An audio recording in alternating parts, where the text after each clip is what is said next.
আসসালামু আলাইকুম ওয়া রাহমাতুল্লাহি ওয়া বারাকাতুহু নাহমাদুহু ওয়া নুসাল্লি আলা রাসূলিহিল কারীম আম্মা বা'দ ফাআউযু বিল্লাহি মিনাশ শাইতানির রাজীম ওয়া কুলু ওয়াশরাবু হাত্তা ইয়াতাবাyyana লাকুমুল খায়তুল আবয়াদু মিনাল খায়তিল আসওয়াদি মিনাল ফাজর সুম্মা আতিম্মুস সিয়ামা ইলাল লাইল সাদাকাল্লাহুল মাওলানাল আযীম। সম্মানিত দ্বীনী ভাই ও বন্ধুরা, মহান রব্বুল আলামিনের দরবারে অসংখ্য গণিত শুকর এবং সুজুদ যে আল্লাহ রব্বুল আলামিন আমাদেরকে রহমত, বরকত, মাগফিরাত, জাহান্নাম থেকে মুক্তির মাস মাহে রমজান উপহার দিয়েছেন।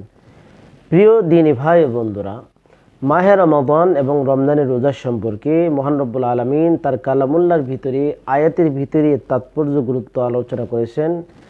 প্রিয় নবী সাল্লাল্লাহু আলাইহি ওয়াসাল্লাম অসংখ্য হাদিসে রমজানের গুরুত্ব, মাহে রমজান এবং রমজানের রোজার সম্পর্কে ফজিলত তাৎপর্য আলোচনা করেছেন।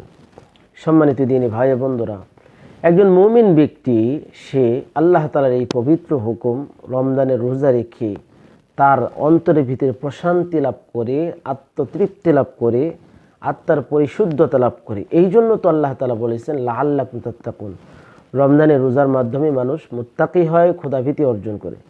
প্রিয় দ্বীনী ভাই বন্ধুরা, রমজানের ভিতরে বিভিন্ন সময়ে বিভিন্নভাবে প্রিয় নবী সাল্লাল্লাহু আলাইহি ওয়াসাল্লাম ফজিলত বর্ণনা করেছেন। যেরকমভাবে শুবে সাদেক থেকে সূর্যাস্ত পর্যন্ত পানাহার এবং স্ত্রী সম্ভোগ থেকে বিরত থাকার নামই তো হলো রোজা। সাহারি খাওয়া, ইফতার করা প্রিয় নবী সাল্লাল্লাহু আলাইহি ওয়াসাল্লাম আলাদা আলাদা গুরুত্ব বর্ণনা করেছেন। তো আজ আমরা আলোচনা করব ইফতার করার সম্পর্কে। প্রিয় নবী সাল্লাল্লাহু আলাইহি ওয়াসাল্লাম এ সম্পর্কে বিভিন্ন হাদিসে উদ্বুদ্ধ করেছেন এবং এর তাৎপর্য গুরুত্ব আলোচনা করেছেন, ফজিলত বর্ণনা করেছেন। নবী সাল্লাল্লাহু আলাইহি ওয়াসাল্লাম এক হাদিসে বলেন, সহিহ মুসলিমের হাদিস, যে একজন রোজাদারের জন্য আনন্দের মুহূর্ত হলো দুইটা। এই জন্য নবীজি বলেন লিসাইমি ফারাহাতান, ফারাহাতুন ইনদা ফিতরিহি ওয়া ফারহাতুন ইনদা লিকাই রাব্বিহি। নবীজি বলেন একজন রোজাদারের জন্য আনন্দের মুহূর্ত হলো দুইটা, একটি হলো সে যখন ইফতার করে, আরেকটি হলো যে যখন সে মহান রব্বুল আলামিনের সাথে সাক্ষাৎ লাভ করবে।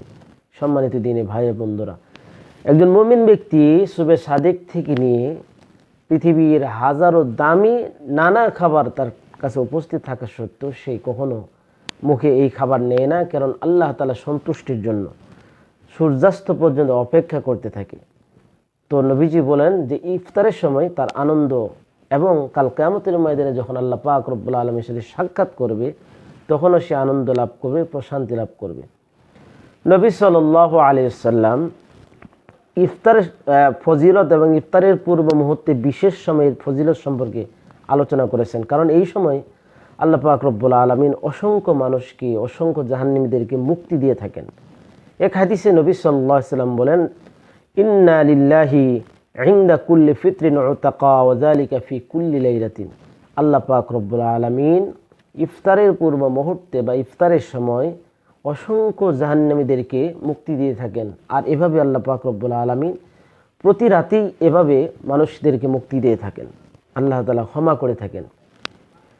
নবী সাল্লাল্লাহু আলাইহি সাল্লাম ইফতারের দোয়াকে বা ইফতারের পূর্ব মুহূর্তের দোয়াকে কবুল, আল্লাহ পাক রব্বুল আলামিন কবুল করবেন বলে এভাবে এই ব্যাপারে ফজিলত বর্ণনা করেছেন। এক হাদিসে নবী সাল্লাল্লাহু আলাইহি সাল্লাম বলেন, ইন্না লিস-সাইমি ইনদা ফিতরিহি লা দা'ওয়াতান মা তুরাদ্দু। রোজাদারের দোয়া, ইফতারের পূর্বে রোজাদারের একটা এমন দোয়া যে দোয়াকে আল্লাহ পাক রব্বুল আলামিন সেটা কখনো ফেরত দেন না। এই জন্য খুব গুরুত্বপূর্ণ সময় এই সময়টা। আমাদের অনেক সময় দেখা যায় ইফতারের আয়োজনে দোয়া করার সুযোগ হয় না, একটু সতর্ক থাকা প্রয়োজন। রমজান রোজার ব্যাপারে যখন ইফতার করবে, ইফতারের পূর্ব মুহূর্তে এই ফজিলতপূর্ণ এবং গুরুত্বপূর্ণ এই সময়টাতে যথাসম্ভব আল্লাহ পাক রব্বুল আলামিনের কাছে রোনাদারি করার চেষ্টা করব। যে হাদিসটি বলে, এই হাদিসটির রাবি হযরত আব্দুল্লাহ ইবনে আমর ইবনে আল-আস রাদিয়াল্লাহু তাআলা আনহু, তিনি নিজে একটি দোয়া করতেন, আল্লাহুম্মা ইন্নী আসআলুকা বিরহমাতিকা আল্লাতী ওয়াসি'আত কুল্লা শাইইন আন তাগফিরা লি। এই দোয়াটাও বলতে পারি আমরা, সাথে সাথে আল্লাহর কাছে ইস্তিগফার করা, আল্লাহর কাছে ক্ষমা চাওয়া। সম্মানিত দ্বীনী ভাই ও বন্ধুরা, নবী সাল্লাল্লাহু আলাইহি ওয়াসাল্লাম যেহেতু হাদিসে বলেন ইফতারের পূর্ব মুহূর্তে দোয়া করলে আল্লাহ পাক রব্বুল আলামিন দোয়া কবুল করে থাকেন, এই জন্য যথাসাধ্য দোয়া করার চেষ্টা করা। প্রিয় নবী সাল্লাল্লাহু আলাইহি ওয়াসাল্লাম আমাদেরকে আরেকটি বিষয়ে গুরুত্ব আরোপ করেছেন, যে ইফতারের সময় হওয়ার সাথে সাথে ইফতার করে নেওয়া, অর্থাৎ দ্রুততার সাথে ইফতার করা। দ্রুততা বলতে এমন নয় যে সময় হওয়ার পূর্বে ইফতার করা, বরং নবী সাল্লাল্লাহু আলাইহি সাল্লাম এই জন্য বলেছেন এক হাদিসে, লা ইয়াজালুন নাস বিখাইরিন মা আজ্জালুল ফিতর, মানুষ ততক্ষণ পর্যন্ত কল্যাণের ভিতরে থাকবে যতক্ষণ পর্যন্ত তারা দ্রুততার সাথে ইফতার করবে। এজন্য সময় হওয়ার সাথে সাথে ইফতার করা।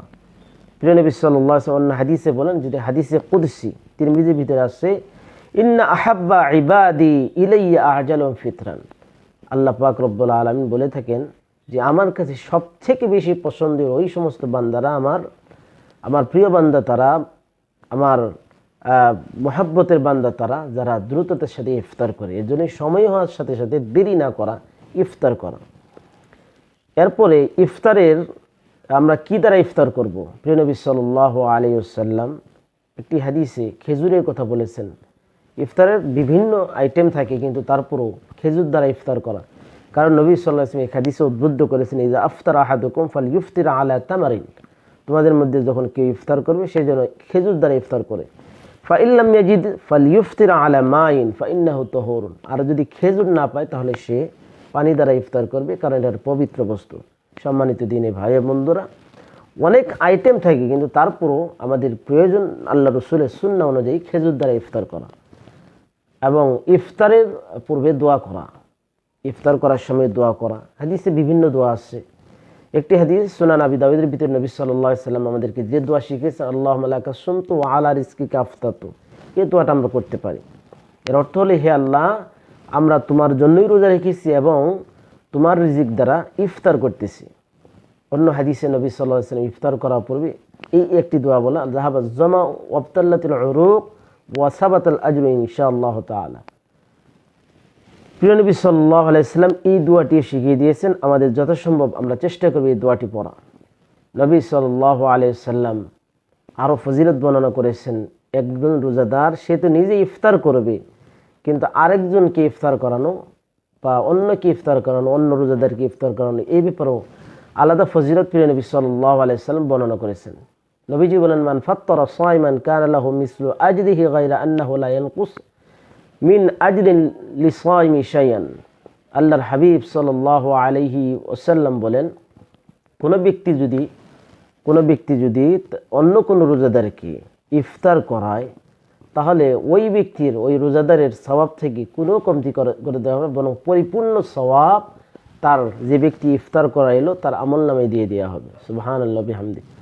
অন্য হাদিসে এই বিষয়টি প্রিয় নবী সাল্লাল্লাহু আলাইহি ওয়াসাল্লাম আরও স্পষ্ট করে বলেন। একদিন সাহাবায়ে কেরামের সামনে আল্লাহর হাবিব সাল্লাল্লাহু আলাইহি ওয়াসাল্লাম রমজানের ফজিলত সম্পর্কে আলোচনা করতেছিলেন। দীর্ঘ একটি হাদিস হযরত সালমান ফারসি রাদিয়াল্লাহু তাআলা থেকে, যে হাদিসটিতে প্রিয় নবী সাল্লাল্লাহু আলাইহি ওয়াসাল্লাম রমজানের একেবারে অর্থাৎ শাবান মাসের শেষ দিনে, রমজানের পূর্বের দিনে, শুরু হওয়ার পূর্বের দিনে প্রিয় নবী সাল্লাল্লাহু আলাইহি ওয়াসাল্লাম একটি ভাষণ দিয়েছেন। এর ভিতরে অন্যদেরকে ইফতার করানোর ফজিলত সম্পর্কে নবী সাল্লাল্লাহু আলাইহি ওয়াসাল্লাম ভাষণের এক পর্যায়ে বলেন, মান ফাত্তারা সাইমান কানা লাহু মাগফিরাতান লিযুনুবিহি ওয়া ইতকা রাকাবাতিহি মিনান নার। আল্লাহর হাবিব সাল্লাল্লাহু আলাইহি ওয়াসাল্লাম বলেন, কোনো রোজাদারকে যদি কেউ ইফতার করায়, ওই ইফতার করানোটা তার গুনাহ ক্ষমা করার কারণ হয়ে যাবে, সেই সাথে জাহান্নাম থেকে মুক্তির উপায় হবে। তো সাহাবায়ে কেরাম রাদিয়াল্লাহু তাআলা আজমাইনকে আল্লাহর নবী সাল্লাল্লাহু আলাইহি ওয়াসাল্লাম আরও বলতেছেন যে ব্যক্তি ইফতার করাইলো আর যাকে ইফতার করানো হলো, ওই রোজাদারের সওয়াব সমপরিমাণ সওয়াব যে ইফতার করাইলো তার আমলনামায় দিয়ে দেওয়া হবে, তার থেকে একটু কমতি করা হবে না। তো সাহাবায়ে কেরাম রাদিয়াল্লাহু তাআলা আজমাইনের সামনে আল্লাহর হাবিব সাল্লাল্লাহু আলাইহি ওয়াসাল্লাম যখন এই ফজিলত বর্ণনা করলেন, অনেক সাহাবায়ে কেরাম তো সচ্ছল ছিলেন না, যার কারণে সকলের দ্বারা সম্ভব ছিল না ইফতার করানো। স্বভাবতই কিছু সাহাবী আল্লাহ রাসূল সাল্লাল্লাহু আলাইহি ওয়াসাল্লাম জিজ্ঞাসা করলেন, ইয়া রাসূলুল্লাহ লাইসা কুল্লুনা নাজিদু মা নুফাত্তিরু বিহি সাইম। ইয়া রাসূল, আমাদের ভিতরে এমন সকলেই তো সামর্থ্য নাই যে অন্য রোজাদারকে ইফতার করানো। তো নবী সাল্লাল্লাহু আলাইহি ওয়াসাল্লাম একটা ব্যালেন্স বা একটা সুন্দর একটা জবাব এখানে ভিতরে দিয়ে দিলেন, যার ভিতরে সমাজের সর্বস্তরের মানুষ এখানে ভিতরে সম্পৃক্ততা হয়, তারা সকলেই এর ভিতরে অংশগ্রহণ করতে পারবে। নবী সাল্লাল্লাহু আলাইহি ওয়াসাল্লাম, ফাকালা রাসূলুল্লাহ সাল্লাল্লাহু আলাইহি ওয়াসাল্লাম, ইউতিল্লাহু হাযা সাওয়াব মান ফাত্তারা সাইমান আলা মাযকাতি লাবানিন আও তামারাতিন আও শারবাতিন মিম্মা। আল্লাহর হাবিব সাল্লাল্লাহু আলাইহি ওয়াসাল্লাম বলেন যে আল্লাহ পাক রব্বুল আলামিন কোন রোজাদারকে ইফতার করানোর কারণে ওই রোজাদারের সওয়াব তার আমলনামায় দিয়ে দেওয়া হবে। এটা সকলকেই, অর্থাৎ তোমাদের মধ্যে যারা এমন আছে এক ঢুক দুধ পান করাবে, অথবা একটা খেজুর খাওয়াবে, অথবা এক ঢোক পানিও যদি পান করায়, আল্লাহ পাক রব্বুল আলামিন যে সওয়াব তিনি ঘোষণা করেছেন এই সওয়াব তাকেও দান করবেন। তবে নবী সাল্লাল্লাহু আলাইহি সাল্লাম আরেকটি কথা, ওমান আশবাআ সাইমান সাকাহুল্লাহু মিন হাউজি শারবাতান লা ইয়াজমাউ হাত্তা ইয়াদখুলাল জান্নাহ। আল্লাহর হাবিব সাল্লাল্লাহু আলাইহি সাল্লাম পরে বলেন, তবে তোমাদের মধ্যে কেউ যদি এমন হয় অন্য রোজাদারকে পরিতৃপ্ত করে ইফতার করায়, আল্লাহর হাবিব সাল্লাল্লাহু আলাইহি সাল্লাম বলেন ওই ব্যক্তিকে আমার হাউস থেকে কাল কিয়ামতের ময়দানে পানি পান করানো হবে, যে পানি পান করার পরে সে জান্নাতে প্রবেশ করার পূর্ব মুহূর্ত পর্যন্ত পিপাসিত হবে না। সম্মানিত দিনী ভাই ও বন্ধুরা, এজন্য নিজেও ইফতার করা, সাথে সাথে হালাল খাদ্য দ্বারা অন্য ভাইদেরকে ইফতার করানোর ব্যবস্থাপনা করা। নবী সাল্লাল্লাহু আলাইহি ওয়াসাল্লাম এই সমস্ত হাদিস দ্বারা রমজানের একটা গুরুত্বপূর্ণ আমল ইফতার করা, এর দ্বারাও একজন মুমিনের প্রশান্তি লাভ করে আত্মার পরিশুদ্ধতা আসে, সমাজের ভিতরে ভালোবাসার হৃদ্যতা বৃদ্ধি হয়।